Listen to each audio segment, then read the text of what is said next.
Are you actually responding to what's in front of you, or are you simply just reacting? Are these decisions really yours, coming from a place of careful or intuitive consideration, or are these a product of your anxiety that you feel in the moment? We can't think our way through a physiological response that is designed to keep us alive at all costs. Anxiety and intuition can never truly coexist.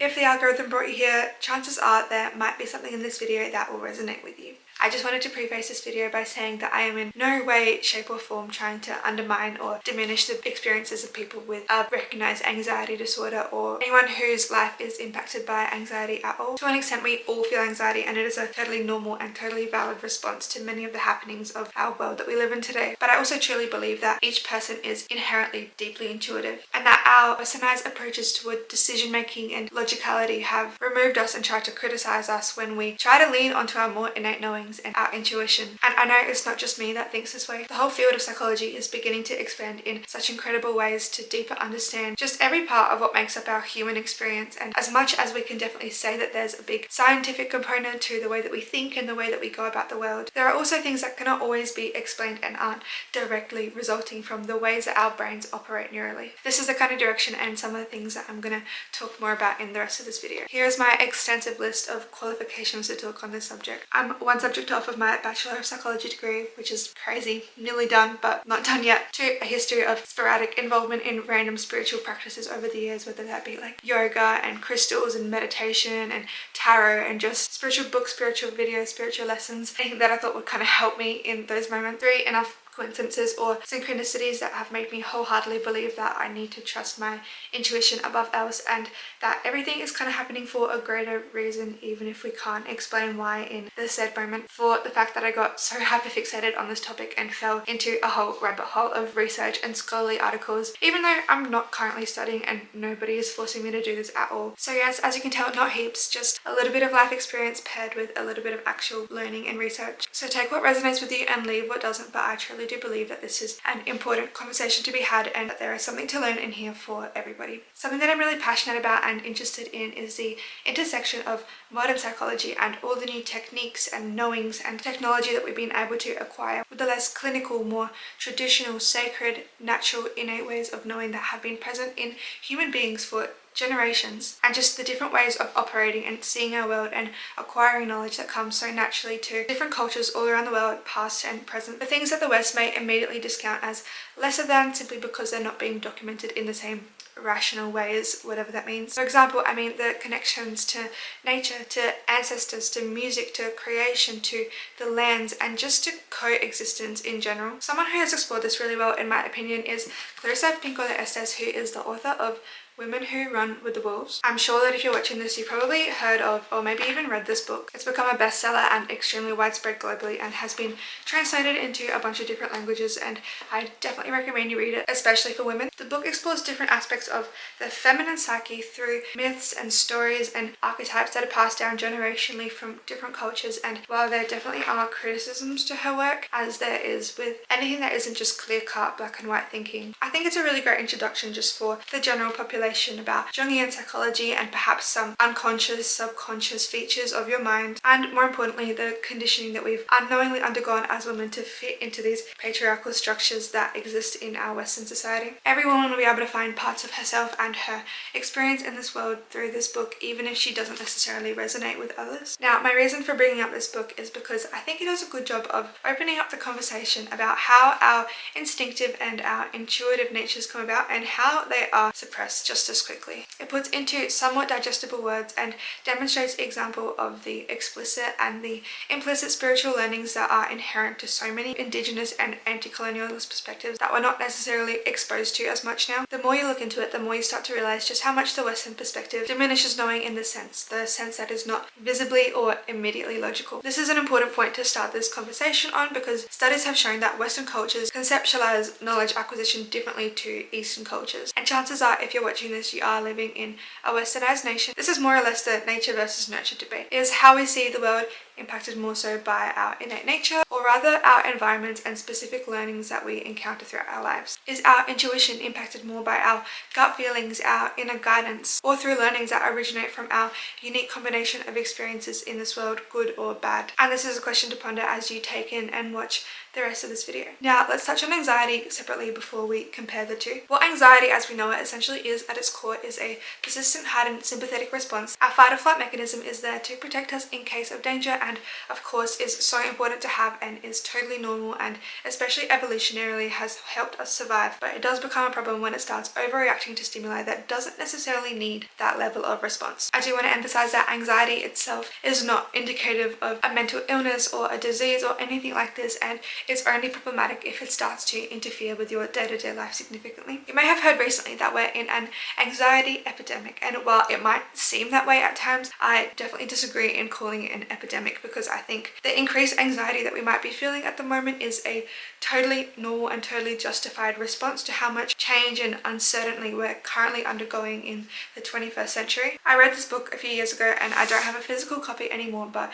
it's really stuck with me, and that is Matt Haig's Notes on a Nervous Planet. If you feel like you're a fairly anxious person, this is another book I definitely recommend reading. This seems to be becoming like a book reading recommendations video, but anyway, basically the premise of this book, or the takeaways that I kind of remember the most from it a few years later, is that yes, the world is a mess, and yes, our brains are also a mess and we are a lot more anxious and strung, but it is not because there is something wrong with us or that we're broken, but it is because society has evolved so very rapidly over the past few thousand years, and our brains haven't evolutionarily kept up. Like, we're not really designed to be processing this much stimuli day in and day out. It's really validating in the sense that it explores a lot of different situations that we would experience in our day-to-day life and how vastly different our brains want to operate versus how they are forced to. Basically, it's not really our fault that we are pushed into these states of dysregulation so much more often, because society and technology just keep building themselves up more and more and more, and it is simply not human of us to just be able to effortlessly cruise along with this change, and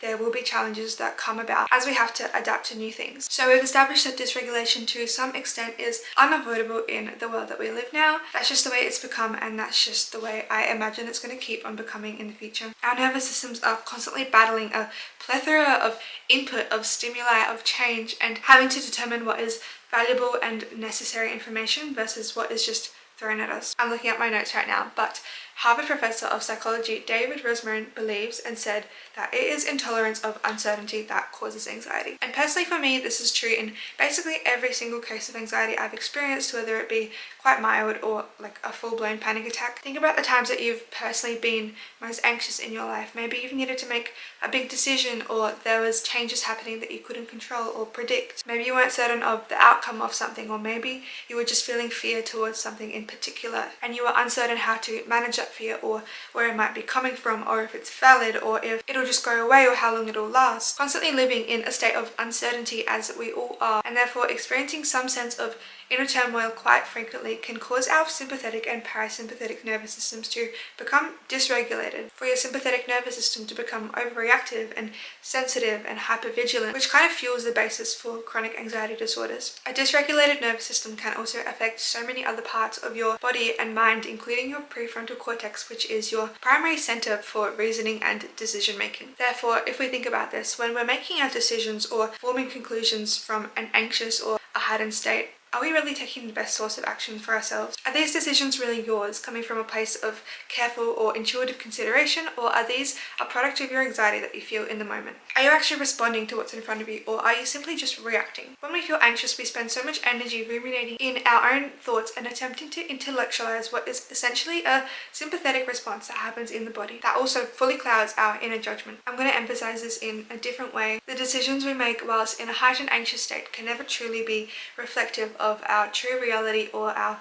true genuine desires. We can't think our way through a physiological response that is designed to keep us alert and alive at all costs. We may have thought out the decision a million times, gone through every single example in our heads, but if we're making this decision while we're feeling anxious and jittery and our minds and hearts are moving a million miles an hour, we're not actually making the decision from a rational nor intuitive place. Our prefrontal cortex is impaired, and therefore our decision making is also impaired. And when it comes to anxiety, the triggers that cause it to come about are not always the most reliable indicators of the truth. Intuition versus anxiety, to compare and contrast the two. While intuition and anxiety are both responses that we can't really control, they feel totally different within the body. Intuition feels a lot deeper and lower in the body, like a gut feeling. Literally, you feel it in your gut. It's gentle and it seems to whisper whisper. It's not loud or intrusive or demanding. It's just kind of there. It feels like a calm, quiet knowing, or just like a slight pull towards a certain direction or a certain person or a certain decision. For example, when you're meeting someone for the first time and you can tell without any kind of rational thinking whether that person's energy is genuine or if that person isn't someone you necessarily want to keep in your life, or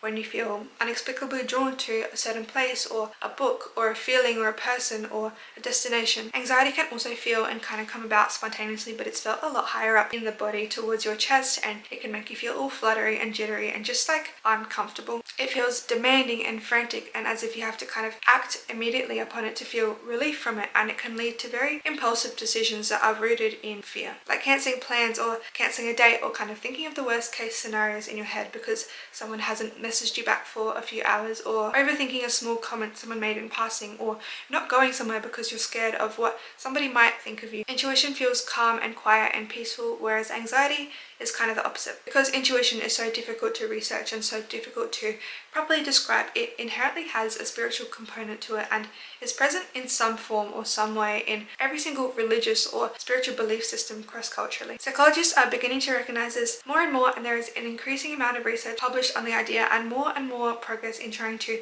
scientifically define or establish it as a valid form of knowledge. A study by Dorfler and Fran Ackerman identified 6 key features of intuition across a big literature review, which featured like scientists and artists and different experts of different fields and different psychologists and different aspects of philosophy as well. And they found that intuition had 6 key components that were kind of mutually exclusive across all different attempts to previously define it and all kind of experiences that people shared of what intuition felt like to them. They stated that intuition was rapid and came about instantaneously, that it was spontaneous and couldn't be controlled, that it was illogical, that it was tacit, which basically means that the person can't explain how they came to the conclusion, that it was holistic, so kind of encompassed a bigger picture, and also that the person who was feeling the intuition was confident that their intuition was going to be correct. They all agreed that it was more than simply good judgment and that it was its own sort of separate entity, that it had a mysterious and unexplainable quality to it and wasn't necessarily rooted in any rational thinking. It was more just a feeling that just instantaneously comes to you. We like to think of ourselves as rational beings. We certainly have the capacity to use deductive reasoning and logic and our past experiences to make decisions that are from a certain perspective totally rational. But there are so many external factors that impact how we go about the world that also impact our rationality. We often act out of impulse or out of emotion or out of self-sabotage even. We have specific biases or conditioning that come about because of our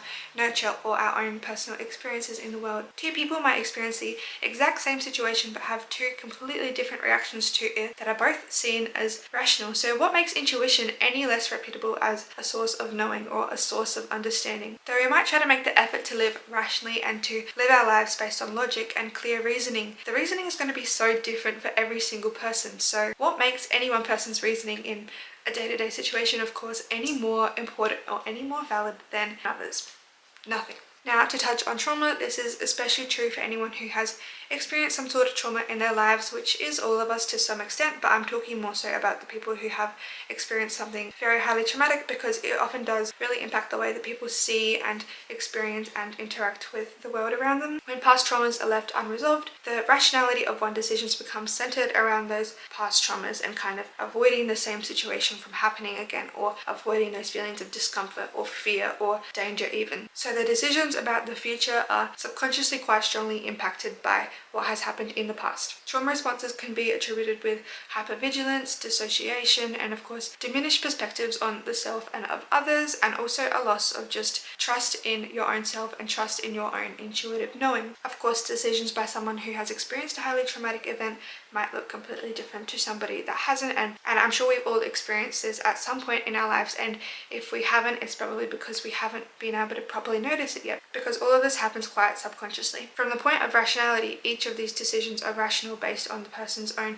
deductions of the world and the person's own experiences, so it kind of makes the term rational seem quite loose. Now we're going to be talking about accessing our intuition, and there has been a lot of science talk in this video so far. I just kind of wanted to make sure all the points that I was making were actually backed up and were actually true, so that I'm not just spreading misinformation. But because we're talking about intuition, I can be a little bit more spiritual and free-flowing with the way that I talk about this section. Your intuition is there with you always, no matter the traumas that you've experienced or the anxiety that you feel or whatever other noise is trying to drown it out, it's still there under all of that. It just becomes a little bit harder to access because you have so many more sensations and thoughts that are kind of competing for your attention. It's going to sound a bit cliche, but you always have all the answers you need within you, and not necessarily in the sense that you're always going to know what to do, in the sense that you can always be guided and feel that intuitive tug toward the steps that might be best for you. Sometimes it's just about creating the space to allow them to come up just enough for you to feel them. Intuition comes when you're at ease, at peace, and like I mentioned before, it's a quiet knowing, and it will be drowned out by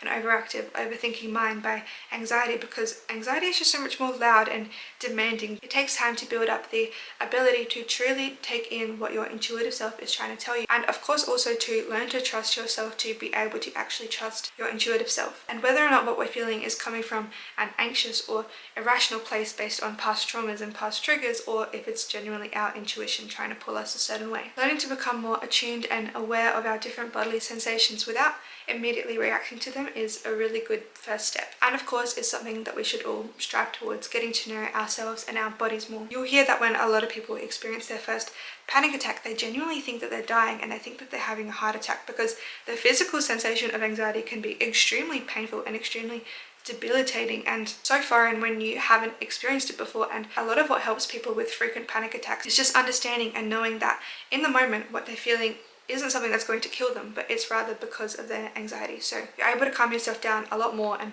a lot quicker when you know what your body is experiencing and you know kind of how to handle it. When you feel these irrational, unhelpful beliefs and feelings in your body that you know might be arising based on past traumas, we can begin to calm ourselves down and resort to non-reactive patterns of thinking. Once we've calmed down our nervous system and gotten ourselves out of that initial sympathetic fight or flight state of anxiety, we can start to draw conclusions based on facts and true feelings rather than fleeting feelings of anxiety. Similarly, intuition presents itself a lot more clearly once we start to release this big need for control over our lives. We really can't predict anything that is inherently uncertain, and pretty much everything about our existence is inherently uncertain. We can't attach ourselves to certain outcomes or to people or to anything really, because change is constant and change is pervasive. By learning to trust in ourselves and our paths and letting go of some of the rigidity that surrounds the way that we live our lives, and instead being curious, we permit our intuitive voices to be heard and almost let them take the reins a little with our decisions and the goals that we have in our life, because they're simply trying to guide us towards what is best for us. By starting to let go of control and any predetermined outcomes, we amplify our intuitive voices rather than drowning them out, because sometimes we simply don't know what we don't know yet, and we simply don't know what we want because we don't know it exists. The more you lean into and the more you learn to trust your divine intuition, and as a result yourself, the more that you'll actually experience these bouts of intuitive guidance, and the more you'll feel gently pushed in the direction of your higher self, both in your conscious goals and also the other positive or meaningful or necessary actions that you need to take that you might not have recognized yet. Intuition will never start off screaming at you, so it needs to be greeted in quietude so that it can be heard. This could happen in moments of meditation or in silence with yourself, or just moments where you feel just genuinely really calm and non-reactive. Why is it very widely known that all of our best ideas seem to come to us while we're in the shower or driving or about to fall asleep? It's because our minds are at ease, which is when we're most receptive to outside input. Okay, I've been yapping for a long time, so I'm going to wrap up this video by coming full circle again. As I mentioned at the start, the idea of intuition is not readily equated to logical reasoning in Western society, which is where the majority of psychology roots and psychology studies originate from. But this is slowly changing, and there is a growing emphasis on cultural competency in the field, and this has been present in pretty much every single one of the classes that I've done in my psychology degree. Psychology is becoming more and more open-minded and more inclusive in general, and I hope that it kind of keeps up on this trajectory moving forward. We as humans are of course very curious, but we also really like to know things, like to understand and have an explanation for everything, but this leaves very little room to wonder and to experience things for what they are without having to intellectualize every part of the human experience. Just because something isn't as scientific or perhaps biologically clear-cut does not make it any less important, and in this case I'm talking about the connection to nature, the connection to ourselves and to our wider community that are not seen on the same level of value but are beginning to be explored more in psychology, and we're kind of awakening to these more holistic aspects of what it means to be human. I just want to really bring across the point that your intuition is valid, just as valid as any other source of reasoning, and you do owe it to yourself to listen to it when it does come up. Intuition as a concept will probably never be completely understood, but it doesn't need to be to feel valid and to simply just be valid. We are all intuitive We all are, and it goes way back to our instinctual days when we didn't have science, we didn't have logic, we just had ourselves and every aspect of the world that was trying to kill us. And while it's not this way anymore, we're still becoming increasingly anxious, which is drowning out our abilities to tune into our natural intuition. Anxiety and intuition can never truly coexist, and I hope this video has kind of given you a little explanation on why and how the two differ. I covered a whole lot here, and it is a little bit choppy, but like I said, I just fell down into a rabbit hole and honestly could keep talking on this topic more and more, but I'm not going to today. Thank you guys so much if you made it to this point in this video.